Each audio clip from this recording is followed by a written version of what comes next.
50 millions de francs CFA pour les petits malades de l'Institut de cardiologie d'Abidjan. C'est un don du club des hommes d'affaires musulmans en Côte d'Ivoire.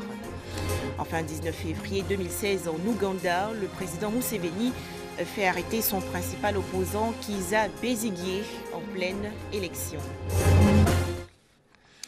Bienvenue, madame, monsieur, bonsoir. Je vous l'annonçais dans les titres, les enfants malades du cœur vont bientôt être pris en charge à l'Institut de cardiologie d'Abidjan. Et cela grâce à un don du club des hommes d'affaires musulmans en Côte d'Ivoire. Le Chamsi a en effet rassemblé récemment la somme de 50 millions de francs CFA. C'était à l'occasion de son 4e dîner gala de bienfaisance. Le point avec Koné Pargassoro. Centre hospitalier et universitaire de Trasheville. Dans cette salle pédiatrique de l'Institut de cardiologie d'Abidjan, Kwasi Kwadjo, bienvenu, 16 ans, souffre de cardiopathie congénitale, une maladie liée à la malformation du cœur. Hospitalisé depuis 1 mois, il est tout heureux aujourd'hui. La raison, cet élève en classe de 4e, tout comme de nombreux autres enfants malades du cœur, subira dans les tout prochains jours une opération chirurgicale d'un coût estimé à plus de 2 500 000 francs CFA pour espérer recouvrer la santé. Après 2 ans qu'ils ne peuvent pas aller à l'école, je dois décider de leur remercier. Tous ceux qui sont dans le même cas que moi, ils puissent avoir le soutien aussi. Ces personnes de bonne volonté, ce sont les hommes d'affaires musulmans réunis au sein du Chamsi, club des hommes d'affaires musulmans en Côte d'Ivoire. Fondateur et responsable de cette structure islamique qui, en vue de voler au secours des enfants malades du cœur, ont remis au directeur général de l'Institut de cardiologie d'Abidjan un chèque de 50 millions de francs CFA. Une somme obtenue le 24 décembre dernier lors de la 4e édition du dîner gala de bienfaisance du Chamsi. L'un des héritages que nous pouvons donner à ces enfants, c'est la santé. Il n'y a pas vraiment de prix pour la santé. L'État fait beaucoup. Nous devons nous battre aux côtés de l'État pour essayer de soulager ces enfants-là. Les responsables de l'Institut de cardiologie d'Abidjan n'ont pas manqué de traduire toute leur gratitude au Chamsi et promettent en faire bon usage. Ce montant servira à opérer des malades indigents souffrant de pathologies cardiaques, en particulier les enfants indigents, et à acheter éventuellement des équipements dont le besoin se fera sentir pour que cette prise en charge puisse se faire dans des conditions convenables. Cette rencontre a vu la participation du général Abdoulaye Coulibaly, parrain de la 4e édition du dîner gala de bienfaisance du Chamsi, et a bénéficié du soutien du ministère de la Femme, de la Protection de l'Enfant et de la Solidarité et du ministère du Transport. À l'édition 2016, ce sont les enfants malades du rein qui ont bénéficié de la générosité du club des hommes d'affaires musulmans en Côte d'Ivoire, Chamsi. Retour à la tranquillité à Bloléquin, dans la région du Cavali. Cette ville a été récemment le théâtre d'affrontements de morts, dont un gendarme et un civil. On dénombre également 3 blessés et des dégâts matériels. Les autorités ivoiriennes appellent au calme. On en parle avec Abou Sanogo. Bloléquin renoue avec le calme après une journée de samedi très mouvementée. Commerces et magasins ont ouvert ce dimanche. Reprise du trafic. Passé les moments de grande frayeur et de psychose, les populations vaquent à leurs occupations. Bon, ça a été terrible pour nous. On pense, et c'est mon souhait, que la situation devienne calme. C'est un samedi noir à Bloléquin. On était paniqués. On a eu peur, on est resté chez nous. Et ce matin, on s'est levé, on est venu prier le Seigneur. Nous sommes réveillés dans la paix et nous sommes venus adorer notre Dieu parce que c'est lui qui a travaillé que la paix puisse revenir. Un déploiement des forces de l'ordre présentes dans la zone dans le cadre du règlement du conflit foncier dans la forêt du Gwendébé assure la sécurité des personnes et des biens. Pour rappel, une altercation serait survenue à un corridor de sortie de la ville entre un motocycliste et un gendarme qui a tiré sur le civil. En représailles, les populations ont lynché le gendarme avant de saccager la brigade de gendarmerie, les résidences du préfet et du sous-préfet de la ville. À cela s'ajoutent les résidences de gendarmes pillées et incendiées. Les cadres, les élus, les chefs coutumiers exhortent les différentes communautés à préserver la paix et la cohésion. Dans l'actualité nationale également, la Coupe UFOA B Dames. La Côte d'Ivoire est en demi-finale. Les éléphantes ont validé leur ticket hier en battant le Niger par 7-0. La rencontre s'est tenue au stade Robert Champroux dans la commune de Marcory. Le point avec Jean-Sylvain Esso et Samuel Metch du service sport. Dans ce match des deux extrêmes de la poule A, la Côte d'Ivoire n'a pas forcé pour conforter sa place de leader. Les Éléphantes ont atomisé la jeune et inexpérimentée équipe du Niger 7-0. Le festival offensif démarre à la 13e minute par un coup franc de Nina Zoté qui ouvre le score suite à une faute de main de Aïchatou Zakaria. 4 minutes plus tard, le bel extérieur du pied de Nadège Esso est remarquablement repris par Christine Loès pour le 2-0. C'est avec cet avantage que la Côte d'Ivoire part à la pause. À la reprise, la pression ivoirienne s'accentue, obligeant à la 56e minute Sakina Alpha à marquer contre son camp. Quelques secondes après, Inestia porte le score à 4-0.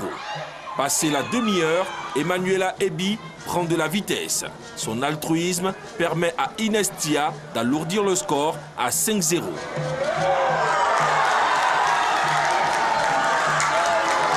À la 65e minute, c'est au tour de la puissante Nadège Esso de faire trembler les filets pour la 6e fois avant de voir à la 90e minute l'insatiable Inestia inscrire le 7e et dernier but de la rencontre.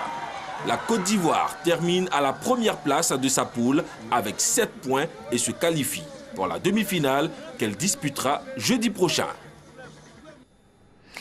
Ouverture aujourd'hui du dialogue inter-togolais à Lomé au Togo. Les échanges se déroulent entre les délégués du pouvoir et la coalition de l'opposition. Objectif, tenter de sortir de la crise qui secoue le pays depuis 6 mois.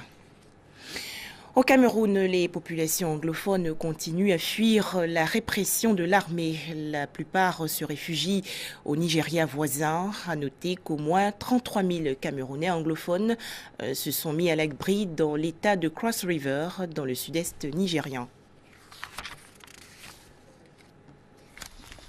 Fred Assam a fui le Cameroun il y a 5 mois. Il est parti après la proclamation d'indépendance de l'Ambazonie, la république autoproclamée par les sécessionnistes anglophones camerounais. Il s'est réfugié ici, un village nigérian à quelques kilomètres de la frontière, avec 1000 autres personnes.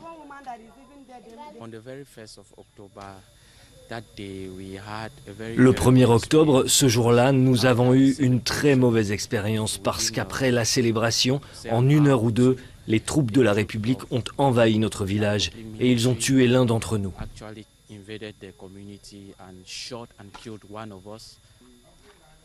Depuis plusieurs mois, la contestation ne cesse de grandir et de se radicaliser dans les 2 régions anglophones du Cameroun.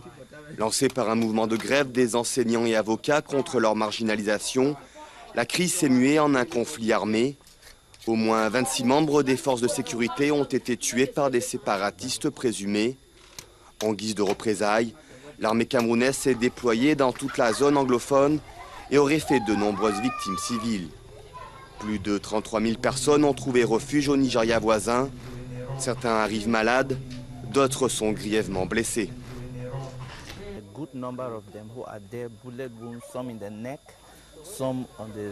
Un bon nombre d'entre eux sont blessés par balles. Certains au cou, d'autres au ventre, d'autres encore aux jambes. Il y en a même un qui a une blessure par balle qui traverse les 2 pieds. Beaucoup d'entre eux ont été frappés ou blessés par balle.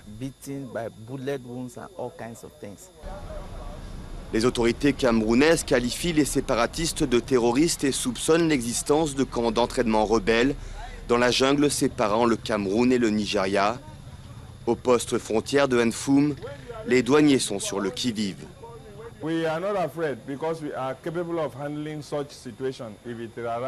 Nous n'avons pas peur parce que nous sommes capables de gérer cette situation, même si elle se militarise. Nous savons que certains d'entre eux sont des militants selon nos enquêtes. Nous savons qu'il y a des militants parmi eux, nous sommes donc très prudents. Pour les réfugiés camerounais, il est hors de question de rentrer sans l'indépendance de l'Ambazonie. Avec la répression continue de Yaoundé, de nombreux jeunes réfugiés se disent prêts à vouloir prendre les armes pour obtenir l'indépendance de leur région. Bientôt une manifestation de grande envergure aux États-Unis. Des élèves survivants de la fusillade de Floride vont manifester le 24 mars prochain à Washington, la capitale, pour réclamer un contrôle plus strict des armes à feu. 17 personnes ont été tuées lors de ce massacre. En France, un restaurant à la mémoire de Johnny Hallyday. Il s'agit de la table de Johnny. Ce bistrot a été ouvert en Alsace, dans le nord-est du pays. Et 2 mois après la mort du chanteur, la table de Johnny a affiché complet lors de son inauguration. Envie d'une entrée, requiem pour un foie, d'un burger Gabriel. 2 mois après les obsèques de l'idole des jeunes, la table de Johnny affichait complet pour son inauguration le soir de la Saint-Valentin. On ne peut pas oublier quelqu'un qu'on a aimé pendant 45 ans. Enfin, on ne peut pas faire le deuil du jour au lendemain, comme ça, c'est pas possible. Déjà, c'est une fierté que quelqu'un a fait ça dans le bar. Hein. Vidéo de ses concerts, photos de la rockstar sur les murs, une Harley Davidson et un jukebox en vitrine. Chacun revit ici sa passion avec un brin de nostalgie. On est entouré, côte à côte, on mange avec lui, à ses côtés. C'est superbe.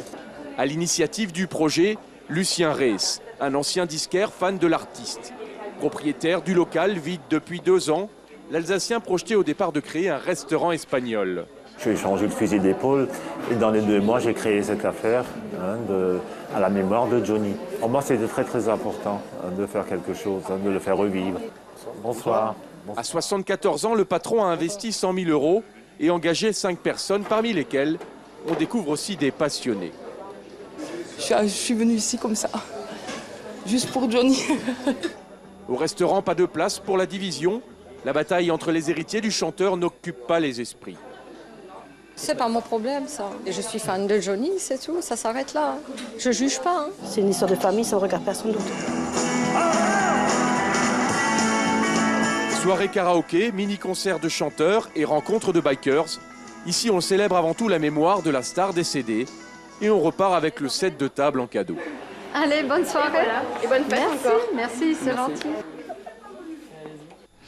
Pour terminer, retour sur les élections présidentielles de 2016 en Ouganda. Elles ont été marquées par l'interpellation du principal candidat de l'opposition ougandaise.